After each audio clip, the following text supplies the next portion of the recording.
Hello explorers, welcome to our YouTube channel. வணக்கம்.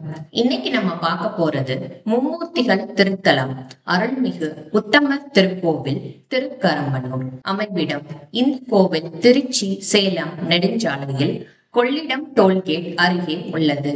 இத்தலம் உத்தமர் கோவில் என்றும் திருக்கரம்பனூர் என்றும் பிச்சாண்டார் கோவில் என்றும் நீபசேத்திரம் கதம்பவனம் திருமூர்த்திகள் கஷேத்திரம் ஆதிமாபுரம் எனவும் அழைக்கப்படுகிறது. மகாவிஷ்ணு கதம்ப மரமாக நின்ற ஊர் என்பதாலும் கதம்ப மரங்கள் அதிகமாய் இருந்தமையாலும் இந்த ஊர் கதம்பனூர் என்று வழங்கப்படுகிறது. கோவில் திறக்கும் நேரம் காலை 6 மணி முதல் மதியம் 12:30 மணி வரை, மாலை 5 மணி முதல் இரவு 8:30 மணி வரை.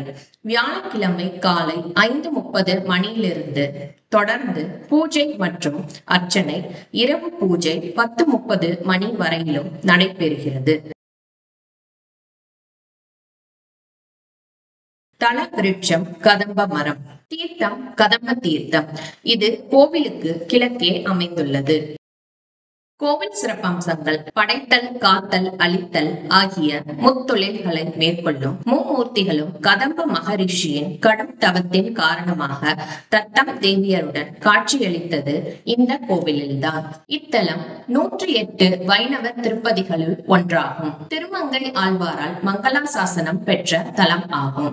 சிவபெருமானின் 63 மூர்த்தங்களில் ஒன்றாகிய 29வது திருவிளையாடலான பிச்சாண்டார் திருக்கோலம் பூண்டு இத்தலத்திற்கு வந்து தன் தோஷம் நீங்க பெற்றது இங்குதான்.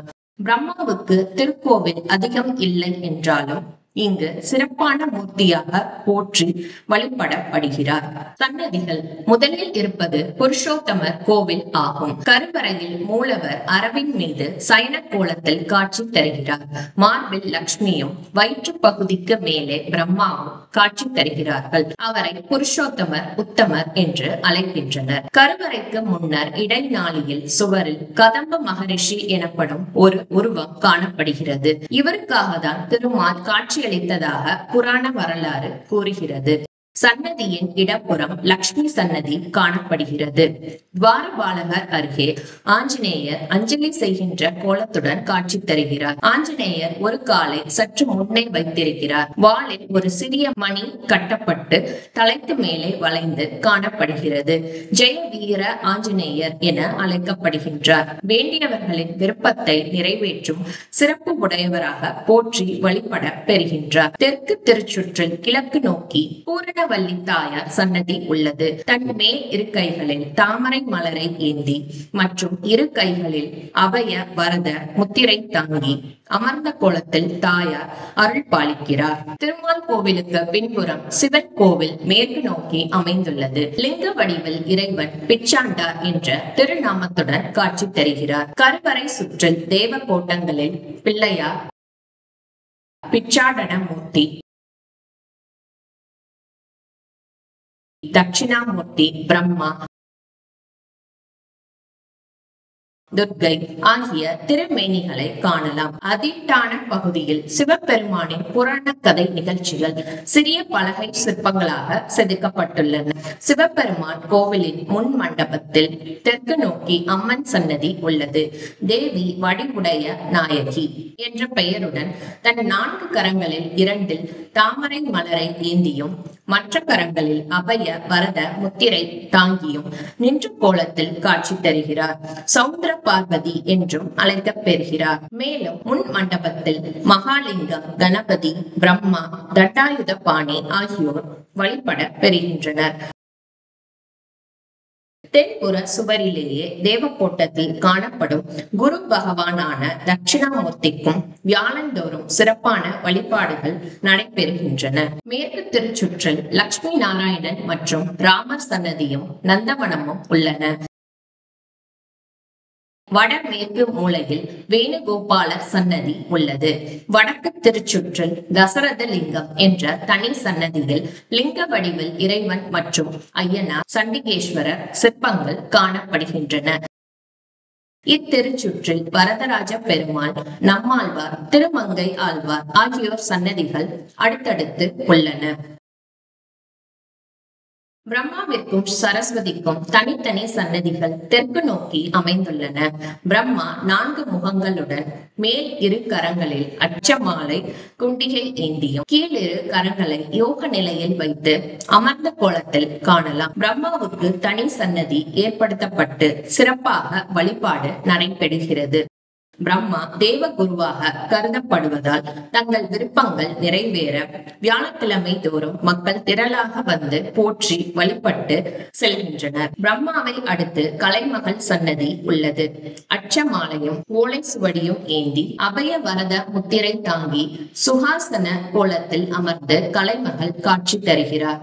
கல்வி சிறப்பாக வளர வேண்டி பலர் வியாழந்தோறும் அர்ச்சனை செய்கின்றனர்.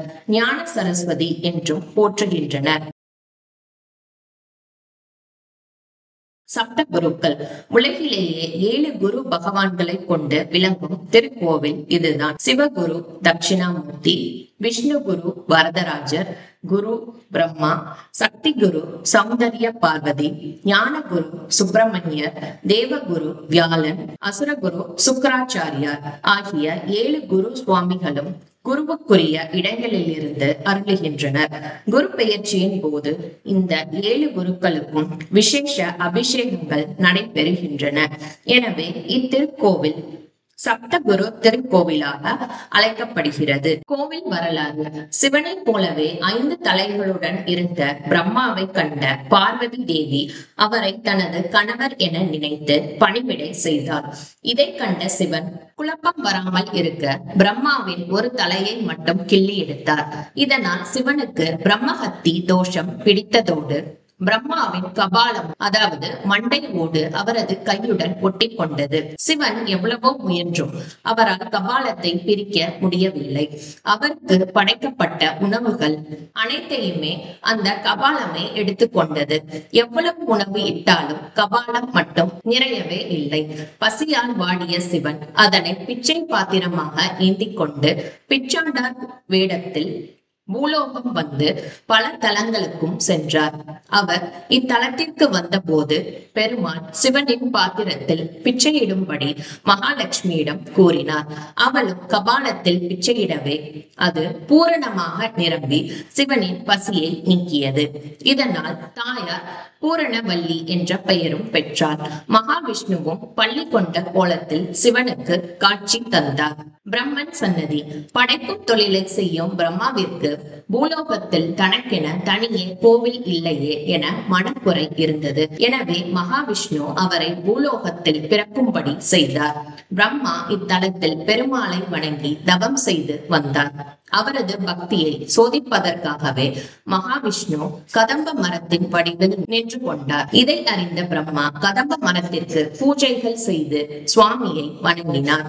அவரது பக்தியில் மகிழ்ந்த மகாவிஷ்ணு காட்சி தந்து, நீ எப்போதும் இங்கேயே இருந்து என்னை வழிபட்டு வா. நீ பெற்ற சாபத்தால் உனக்கு கோவில்கள் இல்லாவிட்டாலும் இங்கு தனியே வழிபாடு இருக்கும் என்றார். பிரம்மாவும் இங்கேயே தங்கினார். பிற்காலத்தில் இவருக்கு சன்னதி கட்டப்பட்டது. கல்வெட்டுகள். கல்வெட்டின்படி இக்கோவில் கிபி 8ஆம் நூற்றாண்டின் பிற்பகுதியில் இடைக்கால சோழர்களால் கட்டப்பட்ட கோவில் என தெரிகிறது. பின்னர் பாண்டியர்கள், விஜயநகர அரசர்கள், நாயக்கர்கள், தஞ்சை மராட்டிய மன்னர்கள் ஆகியோர்களால் விரிவுபடுத்தப்பட்டு வரப்பட்டுள்ளது. வழிபாடு. வியாழக்கிழமை தோறும் பிரம்மாவிற்கு சிறப்பான வழிபாடுகள் நடைபெறுகின்றன. பக்தர்கள் பிரம்மாவிற்கு அர்ச்சனை செய்யும் பொழுது தனது வேண்டுதலை கூறி அர்ச்சனை செய்கின்றனர். 11 வாரங்கள் அர்ச்சனை செய்து தங்கள் கோரிக்கை நிறைவேறியவுடன் 12வது வாரம் தளிக்கை செய்து தங்கள் வேண்டுதல்களை நிறைவு செய்து செல்கிறார்கள்.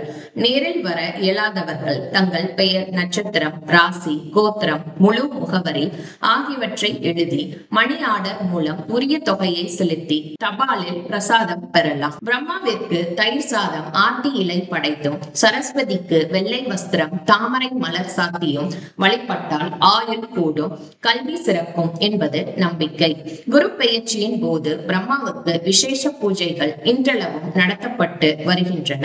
மகப்பேறு வேண்டுவோர் இக்கோவிலில் ராமபிரானின் தந்தை தசரத மகாராஜா பூஜித்த தசரத லிங்கத்தை 48 வாரங்கள் வழிபட்டு அர்ச்சனை செய்தால் மகப்பேறு கிட்டும் என்பது ஐதீகம். மகப்பேறு கிடைக்கவும் கிரக தோஷங்கள் நீங்கவும் வேண்டிக் கொள்ளும் பிரார்த்தனை தலமாக இத்தலம் விளங்குகிறது. தம்பதிகள் இல்லத்திற்கு வந்து குடும்ப ஒற்றுமைக்காக வேண்டிக் கொண்டால் குடும்பம் சிறக்கும் என்பது நம்பிக்கை. சத்கீர்த்தி வர்த்தனன் என்ற அரசன் மகப்பேறு இல்லாத குறையை நீக்க தவம் புரிந்து குழந்தையை பெற்றதும் இக்கோவிலில்தான். ஜாதகத்தில் விஷ்ணு தோஷம் இருந்தால் புதன்கிழமைகளிலும், சிவன் மற்றும் குரு தோஷம் இருந்தால் வியாழக்கிழமைகளிலும், நாக தோஷம் சுமங்கலி தோஷம் இருந்தால் வெள்ளிக்கிழமைகளிலும் பிரம்மாவிற்கு உகந்த ஆத்தி இலகில் அர்ச்சனை செய்து நலம் பெறலாம். இக்கோவிலில் குரு பகவான் கல்வி கடவுள் சரஸ்வதி திருக்கோவிலாக விளங்குவதால் குரு பெயர்ச்சி காலத்தில் பரிகார ஹோமங்களும் சிறப்பு வழிபாடுகளும் நடைபெறுகின்றன. இவ்வளவு சிறப்பம்சங்கள் கொண்ட கோவில நீங்களும் போய் பாருங்க. லொகேஷன் டிஸ்கிரிப்ஷன்ல இருக்குது. Thank you for watching this video. Stay tuned and subscribe this channel for more Dira videos and travel vlogs. Bye.